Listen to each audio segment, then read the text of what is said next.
And with me in studio now is Mr. Tom Djokovic. He's the CEO of XSNX Incorporated. XSNX is their stock symbol. Tom, it's been a little while. Good to see you again. It's great to be back. Thanks. Well, Tom, let's talk about the markets for solar, both domestically and globally. I mean, is there still as much potential as we've talked about in the past? Oh, absolutely, Don. Prices have come way, way down. And so growth is still phenomenal. I mean, globally, we're still looking at least a minimum 10% increase in growth this year from about 27 gigawatts installed last year. This is additional new installations. To this year, they're looking at, on the low side, probably around 30 gigawatts to as much as 31 to 32 gigawatts. So that's a solid, close to 10%, maybe a little over 10% increase on a global basis. So there's, and then you got Japan just announced that they're moving away from nuclear. They've put a plan in place between now and 2030 to completely take all nuclear systems offline. They're looking to push heavy in renewables. Just with the announcement of the plan, they're committing $500 billion to renewable installations. That's just now. There's already a gigawatt, almost a gigawatt plan just this year announced. So there's tremendous growth there. South America, 600 million people living in South America. That market is just starting to come alive.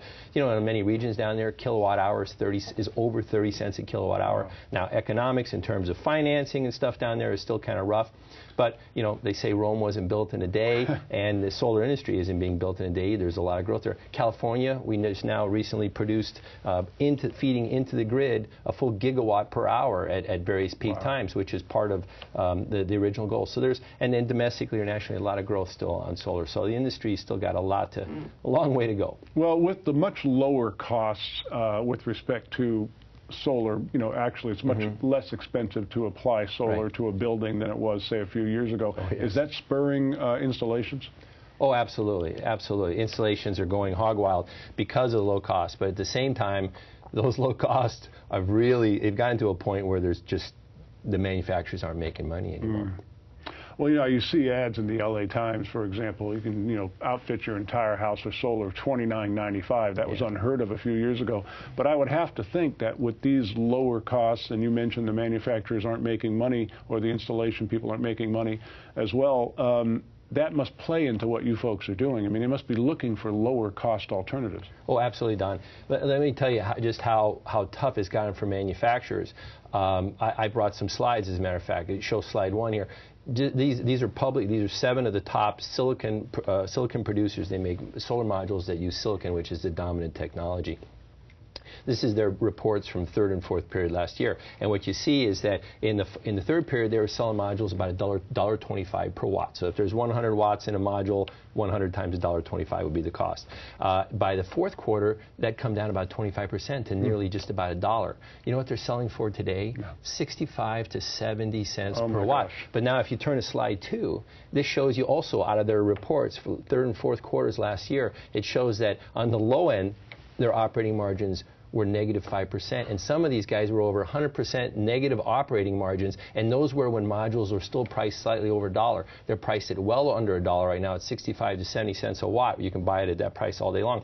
So these manufacturers are desperately looking for solutions, and that's why we're working on our CIGSolar solution to provide them with a way to make solar cells more cost effectively, less expensive, and hopefully restore margins. Well, I know that you just recently moved into your new facility, and this facility is really designed to be a showplace for your new CIGSolar, where you can bring potential clients in, show them how the manufacturing process would work, show them how they can actually produce your CIGSolar for much less money so that they can actually turn a profit. How's that going? Well, it's going very well, Don. It's been, since we started this project, it's right when the solar economic downturn on the manufacturing side started, where they started to lose their margins. Obviously, I've said, hey, installations are still increasing, but on the profit side, margins went away. So the capital markets got very, very tight because investors said, look, you got $1 billion worth of business book, but you're running negative margins. Exactly why should I invest in this company? So it's been very tough. So we've had a rough hoe to row to be able to go ahead and get the system built, but we're very, very close to completion. We're putting the final touches on the system now. There's, when I say final, there's still lots of parts to connect, but still it's coming along very, very well, and we've actually had in-house customers coming through, taking a look at it. We've had phone calls starting to come in, emails from South America and other regions, and we have additional presentations scheduled, and we hope to be turning the switches on here very soon, be able to start offering demonstrations, initial demonstrations as we bring the system up. So it's a very exciting time for us. We appreciate the patience our investors have had in this tough time, but we're getting it done. A little bit less than a minute left, but I remembered something you had said to me on the program about a year ago, that you felt that CIGSolar was really the first solar technology that would be able to compete with silicon on a cost basis. I get the impression from you now that you're actually able to beat them on a cost basis. Well, we believe that, yes, that the economics of using our system, like say a fully balanced 40 megawatt system, is going to produce initially right around close to 0.9 square meters per minute. And by increasing web speed, things like that, some other things that we intend to do to improve the system, will be at or over a meter per square minute.